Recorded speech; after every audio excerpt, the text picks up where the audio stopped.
بسم اللہ الرحمن الرحیم۔ میں ہوں ڈاکٹر جی ایم چودھری اور میں current affairs with doctor G M Chaudhry کے نام سے ایک معلوماتی اور حالات حاضرہ کا پروگرام جو ہے وہ آپ کے لیے لے کر حاضر ہوتا ہوں۔ آج کل پاکستان کی سیاست بہت گرم ہے اور خاص طور پر ایک سیاسی جماعت جو کہ عوامی حمایت کھو چکی تھی اور پریکٹیکلی تر بتر تھی، اس کی جو لیڈرشپ ہے اس کو مختلف مقدمات میں سزا ہو چکی تھی، اور بلکہ اس کا ایک لیڈر جو ہے وہ کافی عرصے سے ملک سے غائب ہے اور واپس آنے کے لیے تیار نہیں ہے، بلکہ اس نے جو سارے کا سارا کورٹ عدالتی پروسیس ہے اس کو بھی مس یوز کیا۔ لیکن ہمارا جو عدالتی سسٹم ہے وہ اپنی جو طاقت ہے، اپنی رٹ جو ہے اس کو اسٹیبلش نہیں کر پا رہا۔ بہرحال میں اس پر مزید بات کسی اور وقت میں کروں گا۔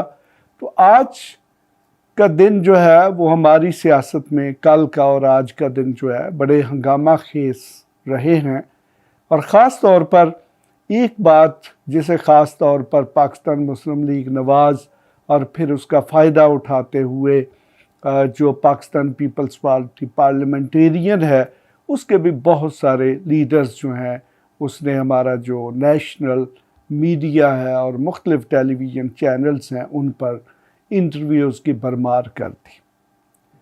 اور ان تمام انٹرویوز کا فوکس کیا ہے؟ ان تمام انٹرویوز کا فوکس یہ ہے کہ پاکستان تحریک انصاف، جس کے چیئرمین جناب عمران خان صاحب ہیں، وہ ایک اینٹی نیشنل پارٹی ہے اور اس پر پابندی لگنی چاہیے۔ آج میں اس موضوع پر بحث کروں گا کہ کیا پاپولر سیاسی جماعتوں پر پابندی کبھی لگی ہے؟ اگر پابندی لگی ہے یا لگ سکتی ہے تو کیا اس پابندی سے وہ سیاسی جماعتیں ختم ہو گئی؟ جناب ایسے نہیں ہے۔ اگر آپ دنیا کی تاریخ دیکھیں تو اس میں بھی کبھی ایسے نہیں ہوا کہ جو سیاسی جماعتیں جن کو عوام کی تائید و حمایت حاصل ہوتی ہے ان پر جتنی جی چاہے جو گورنمنٹ اب وقت ہے، جو ٹائم کی گورنمنٹ ہوتی ہے، اس پر جتنی جی چاہے سخت پابندیاں لگا لے، وہ کبھی بھی اس جماعت کو سیاسی طور پر ختم نہیں کر سکتی۔ مثلا اگر ہم 1947 سے پہلے چلے جائیں تو اس وقت دو سیاسی جماعتیں تھیں، ایک آل انڈیا نیشنل کانگریس تھی اور دوسری آل انڈیا مسلم لیگ تھی۔ آل انڈیا نیشنل کانگریس جو ہے اس کا یہ دعویٰ تھا کہ وہ تمام بر صغیر کے جو کمیونٹیز ہیں، قومیں ہیں، ہندو ہیں، مسلمان یا باقی قومیں، ان سب کی نمائندہ ہے، جبکہ اس کو 1906 میں قائم ہونے والی آل انڈیا مسلم لیگ جو ہے اس نے چیلنج کیا اور اس نے یہ کہا کہ نہیں، یہ آل انڈیا نیشنل کانگریس جو ہے وہ صرف اور صرف متعصب ہندوؤں کی نمائندہ ہے، جبکہ اس کے برعکس جو جتنے بھی سب کانٹیننٹ میں مسلمان ہیں ان کی نمائندہ جماعت جو ہے وہ آل انڈیا مسلم لیگ۔ بہت زیادہ کوششیں کی گئی کہ آل انڈیا مسلم لیگ جو ہے اس کو ناکام کیا جائے، اس کو سیاسی میدان سے باہر کیا جائے، لیکن اس کا نتیجہ کیا نکلا کہ اس جماعت نے صرف 41 ایئر یعنی کہ 4 اشروں کی جدوجہد کے بعد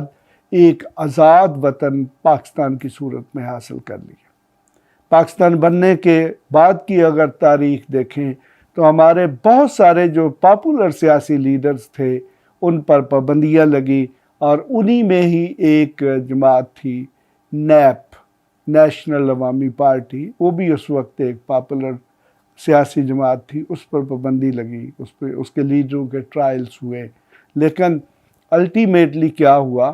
کہ وہ آج بھی جماعت جو ہے نئے نام سے زندہ ہے۔ اس کے بعد پاکستان کی جو تاریخ ہے اس میں ایک بہت خطرناک قسم کا موڑ آیا، وہ تھا عوامی لیگ کا دور۔ عوامی لیگ جب قائم ہوئی تو 6 نکات کا اس کا ایجنڈا تھا، جس میں بیسیکلی اگر دیکھا جائے تو ایک کنفیڈریشن کا خاکہ تھا۔ میرے خیال میں اگر ان 6 نکات کو ہمارے سیاستدان اور باقی جو قوتیں ہیں ایک سنجیدہ طریقے سے لیتی تو آج شاید پاکستان کا نقشہ پہلے والا ہی ہوتا، یہ 1971 میں جو کچھ ہوا وہ نہ ہوتا۔ اب دیکھیں کہ پاکستان میں 2 سیاسی جماعتیں ابھری، جن میں خاص طور پر پاکستان پیپلز پارٹی 69 میں اسٹیبلش ہونے کے بعد آج بھی موجود ہے، اور آج صرف یہ ایک سندھ تک محدود جماعت ہے۔ اس کے بعد پاکستان مسلم لیگ تو بہرحال 1947 سے مختلف ناموں سے قائم ہے اور کام کر رہی ہے، اور اس کی بہت سارے سپلنٹر گروپس ہیں۔ اور ایک سپلنٹر گروپ جو ہے جو جنیجو کو آؤٹ کرنے کے بعد نواز شریف کی جو قیادت ہے اس میں پاکستان مسلم لیگ نواز کے نام سے بنا، آج سیاست میں ان ہے، اور خاص طور پر 2 صوبے جو ہیں جن میں پنجاب اور جو خیبر پختونخوا ہے ان میں اس کی کافی ساری نمائندگی موجود ہے۔ اور خاص طور پہ جب سے یہ پی ٹی آئی جو ہے وہ لائم لائٹ میں آئی ہے یہ گزشتہ 20 سال میں، تو اس نے تمام پرانی جو سیاسی جماعتیں ان کے لیے ایک بہت بڑی تھریٹ جو ہے، ایک خطرے کی گھنٹی بجا دی ہے، اور عمران خان ایک ایسی قوت اور پی ٹی آئی ایک ایسی سیاسی قوت بن کر ابھری ہے کہ اس پر جتنی سختیاں کی جاتی ہیں، اس کو جتنا دیوار سے لگانے کی کوشش کی جا رہی ہے، تو عوام میں اس کی مقبولیت جو ہے وہ بہت تیزی کے ساتھ بڑھ رہی ہے۔ حالانکہ عمران خان صاحب اور ان کی جماعت جو ہے وہ تقریباً 3 سال اور 8 ماہ جو ہے وہ برسر اقتدار رہی، تو جو پارٹی ہے اس کا نام پاکستان تحریک انصاف ہے، تو پاکستان تحریک انصاف نے عمران خان کی سرکردگی میں ہر وہ کام کیا جو وہ کر سکتی تھی۔ اگر اس نے کوئی کام نہیں کیا تو وہ عوام کی جو سب سے بڑی ڈیمانڈ تھی کہ جو انصاف کے متعلق سسٹم ہے اس میں اصلاحات نافذ کی جائیں تاکہ لوگوں کو سستا اور جلدی انصاف مل سکے۔ بہرحال اب چونکہ پی ٹی آئی کا دور گزر چکا ہے، اور یقیناً اب عمران خان صاحب کو احساس ہو رہا ہوگا کہ اگر وہ ہمارے جو فوجداری اور سول قوانین ہیں ان میں اصلاحات کر لیتے تو آج وہ جس صورتحال سے دوچار ہیں وہ اس سے دوچار نہ ہوتے۔ یہ ہماری ساری کی ساری سیاسی جماعتیں ہیں، انہوں نے آج تک یہ غلطیاں کی ہیں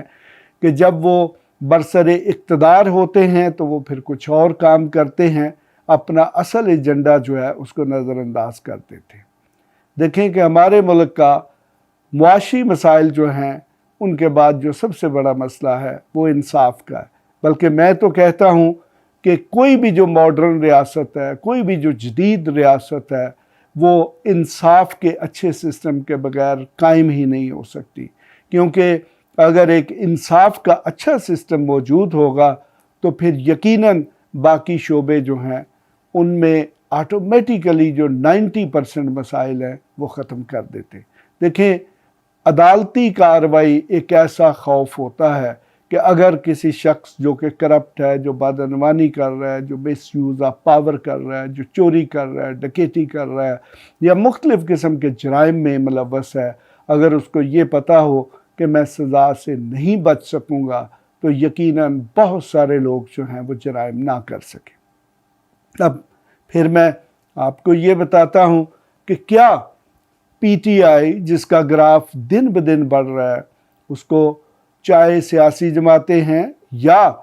نہ نظر آنے والی قوتیں ہیں، اگر اس سیاسی جماعت کو ختم کرنے کی کوشش کریں گی تو کیا پی ٹی آئی کو ختم کیا جا سکتا ہے؟ تو اگر جیسے کہ میں نے آپ کو تاریخ سے کچھ مثالیں دی ہیں کہ جب کسی سیاسی جماعت کو پاپولیرٹی حاصل ہوتی ہے تو پھر اس جماعت کو ختم نہیں کیا جا سکتا، بلکہ میں تو یہاں تک کہوں گا کہ کوئی بھی جو سیاسی قوت ہے اس کو ختم کرنے کا ایک ہی طریقہ ہے کہ اس سے بہتر آپشن دے دیا جائے، اس سے بہتر سیاسی جماعت آ جائے جو کہ عوام کو اس سیاسی جماعت سے بہتر خدمات جو ہیں وہ مہیا کرے تو یقیناً آٹومیٹیکلی جو ٹارگٹ پارٹی ہے وہ ختم ہو جاتی. پاکستان پیپلز پارٹی یقیناً ایک پاپولر پارٹی تھی، لیکن میں زرداری صاحب کو داد دیتا ہوں، بے نظیر بھٹو کو داد دیتا ہوں کہ انہوں نے اس پارٹی کو تباہ و برباد کر دیا. پاکستان مسلم لیگ پاکستان کی خالق جماعت تھی، لیکن 1947 کے بعد یہ جن لیڈروں کے ہتھے چڑھی ان کو بھی داد دی جا سکتی ہے کہ انہوں نے پاکستان کی خالق جماعت جو ہے اس کو تباہ و برباد کر دیا. اور آج پاکستان مسلم لیگ جو ہے اس کی صرف کتابوں یا خیالات یا نظریات کی حد تک عزت کی جاتی ہے، چونکہ یہ پاکستان کی خالق جماعت تھی، لیکن عوام کے دلوں میں اس جماعت کے لیے کوئی جگہ نہیں. تو لہٰذا میرا یہ نظریہ ہے کہ ہمارے ملک کی جتنی قوتیں ہیں، چاہے وہ سیاسی ہیں یا غیر سیاسی ہیں، اگر وہ پی ٹی آئی کو دبائیں گی، اس پر پابندی لگائیں گی تو پی ٹی آئی کو ختم نہیں کیا جا سکتا.